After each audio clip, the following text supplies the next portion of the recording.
नमस्कार, मैं हूं सुमन कुमार। न्यूज अड्डा विद सुमन में आप सभी का स्वागत है। बीजेपी ने अपने संकल्प पत्र जारी कर दिया है। प्रधानमंत्री नरेंद्र मोदी से लेकर तमाम सारे बड़े नेता जो हैं उन्होंने अपने अपने दावे, अपने अपने वादे, अपने काम के तरीके या सारी योजनाओं को बड़े बारीकी से जनता के सामने पेश किया, अपने कार्यकर्ताओं के सामने पेश किया। क्योंकि अब राष्ट्रीय कार्यालय में जब इसका संबोधन हो रहा था, उस वक्त जितने इनके बड़े नेता हैं वही उस वक्त मौजूद थे। और संयोग ऐसा कि मैं सुबह सुबह उधर से निकल रहा था और तो उसमें देखने को ये मिला कि जो इनके नेता हैं उनके चेहरे पे क्या है, या चेहरे पे परेशानी है या चेहरे पे परेशानी नहीं है। इस बात को लेकर मैं आपसे रूबरू होने के लिए आया हूं। और मैं आपको बता दूं कि जितने भी नेता आए थे और सिर्फ एक ही एजेंडा था और एक ही बात थी और एक ही जज्बे उनके चेहरे पे नजर आए। क्योंकि कईयों से बातचीत हुई, उसमें सिर्फ और सिर्फ मोदी मैं की बात हो रही थी। मोदी के जो एजेंडे हैं वही इस बार के लोकसभा के तारनहार के तौर पर उनके सामने पेश हो रहे हैं। अपनी कार्यशैली की जहां तक बात है या अपने काम करने के तरीके की जहां तक बात है, तो हमने देखा कि बहुत सारे नेता ऐसे हैं जिन्होंने कहा कि हमने अपने जमीन पे हमने काम जरूर की है, लेकिन उस तरीके से उनमें कॉन्फिडेंस नहीं दिख रहा था। सिर्फ और सिर्फ अपने एजेंडे को उन्होंने एजेंडे मतलब नरेंद्र मोदी जो प्रधानमंत्री हैं उनके एजेंडे को ही ज्यादा फोकस करने की कोशिश की। और उन्होंने हर बार यह कि मोदी है तो मुमकिन है, मोदी है तो मुमकिन है। कई नेताओं से हमने चर्चा की कि आखिर मोदी है तो मुमकिन है तो वो अच्छी बात है, लेकिन आपके इलाके की समस्या अपनी तरह है। ये राष्ट्रीय स्तर की बात होती है, स्थानीय स्तर पे क्या हुआ। उत्तर प्रदेश के दो चार नेताओं से बात हुई तो उनका यह कहना था कि उत्तर प्रदेश में जो माहौल बना हुआ है उसमें कहीं ना कहीं ये बात साफ है कि मोदी है तो मुमकिन है, योगी है तो भी मुमकिन है। और क्योंकि योगी और मोदी के कॉम्बिनेशन से बहुत बेहतर माहौल बन रहा है। और आज के एजेंडे में आपने देखा कि आज के एजेंडे में हर उन वर्ग को टच करने की प्रधानमंत्री ने कोशिश की है। खासकर बुजुर्गों को उन्होंने कहा कि बुजुर्ग वोट देने में सबसे ज्यादा अग्रसर रहते हैं। तो प्रधानमंत्री ने बुजुर्ग को यहां क्यों हिट किया, क्यों टच किया, उस पे बुजुर्ग नेताओं की हम चर्चा करते हैं कि बुजुर्ग नेताओं से ही बात हो रही थी। तो उन्होंने कहा कि बुजुर्ग को इसलिए कि यंग जनरेशन जो नए हैं 24-25 साल तक हैं वो जरूर आते हैं वोट करने के लिए।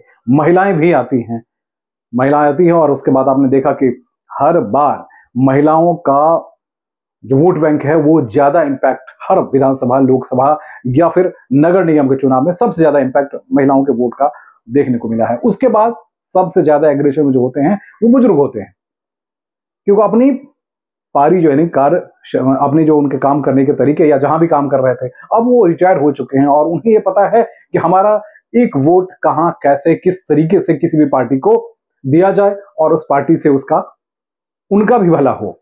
तो यहां जो बुजुर्गों के लिए आयुष्मान योजना में इस बार 5 लाख का पैकेज देने की जो घोषणा की गई है उस पर हमने उनसे चर्चा की थी कि आखिर उनके लिए क्या इससे पहले नहीं था। तो उन्होंने कहा उसके लिए एक्सक्लूसिव ऐसा कुछ नहीं था। देखिए आयुष्मान योजना किन किन के लिए है उसके बारे में मैं बता दूं आपको कि जो मिनिमम आय वर्ग के लोग हैं, लोअर आय वर्ग के लोग हैं, उनके लिए है, गरीबों के लिए है, ईडब्ल्यूएस है उनके लिए है। लेकिन इस वक्त जो प्रधानमंत्री ने घोषणा की अपने एजेंडे में, संकल्प पत्र में उन्होंने कहा कि ये सिर्फ लोअर क्लास के लिए नहीं होगा, ये मिडिल क्लास के, अपर मिडिल क्लास के लिए भी। तो एक बड़ा तुर्क का पत्ता जो है वो बीजेपी के लिए साबित हो सकता है, जो मुझे लगता है और जिन लोगों से बातचीत हुई। उसके बाद हमने भी कई बुजुर्गों से बातचीत करने की कोशिश की और उनसे हमने पूछा कि भैया इससे आपके सेहत पे क्या इंपैक्ट पड़ेगा। तो उन्होंने कहा कि बहुत बड़ा इंपैक्ट पड़ेगा, क्योंकि हम गांव में रहते हैं और गांव जानते हैं कि 80% लोग जो गांव में रहते हैं, बुजुर्ग हैं, उनके पास अगर ईडब्ल्यूएस नहीं है तो उनके पास कोई हेल्थ इंश्योरेंस नहीं है और हर वक्त बीमार या हर वक्त परेशानी, किसी न किसी वजह से वो परेशान है, हॉस्पिटल जाते हैं, 1000 रुपए लगता है, बच्चे उनके कैपेबल नहीं होते हैं कि वो खर्च कर पाए। ऐसे में कहीं न कहीं वो अपने ही घर से धीरे धीरे आउट होते चले जाते हैं। तो ये 5 लाख का एक्सक्लूसिव उनके लिए जो घोषणा की गई है, तो उनको सीधे सीधे प्रधानमंत्री जो है या बीजेपी अपनी ओर खींचने की कोशिश कर रहे हैं। और एक बहुत बड़ा वोट बैंक है। इनकी तादाद तकरीबन 30% से ऊपर मान के चलते हैं, 30% से अधिक है, जो वाकई में किसी भी सिचुएशन में है, लेकिन वोट बैंक वो हैं और वो वोटिंग स्टेशन तक जरूर, पोलिंग स्टेशन तक जरूर पहुंचते हैं और वोट डालते हैं। अक्सर हम लोग रिपोर्टिंग में आपको दिखाते भी हैं। तो प्रधानमंत्री ने यहाँ कोशिश की बुजुर्गों को टच करने की, महिलाओं को टच करने की उन्होंने कोशिश की। तो महिलाओं के लिए उन्होंने बहुत सारी बातें कही, बहुत सारी चर्चाएं हो गई। यंग जनरेशन को भी टच करने की कोशिश की। यंग जनरेशन तो पहले से ही नौकरी को लेकर परेशान है कि उन्हें नौकरी मिल नहीं रही है, नौकरी है भी तो बहुत बुरे दौर से वो गुजर रहे हैं।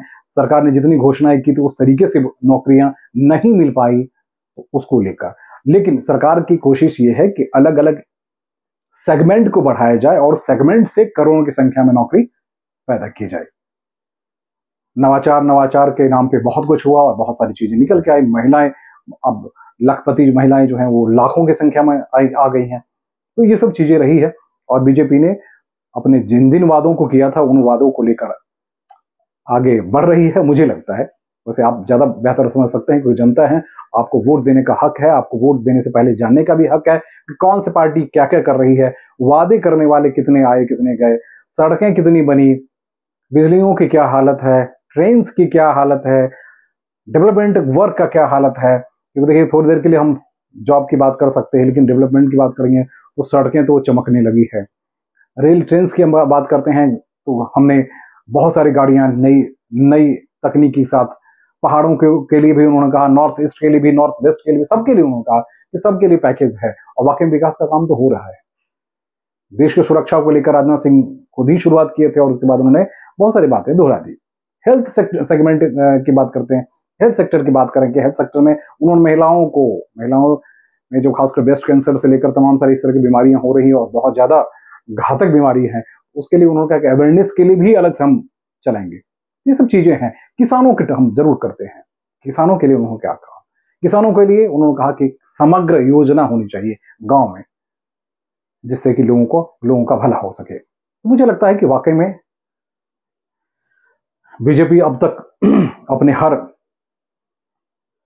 ब्रह्मास्त्र, अग्नियास्त्र, तोप, तमंचे सब कुछ चलाती रही है।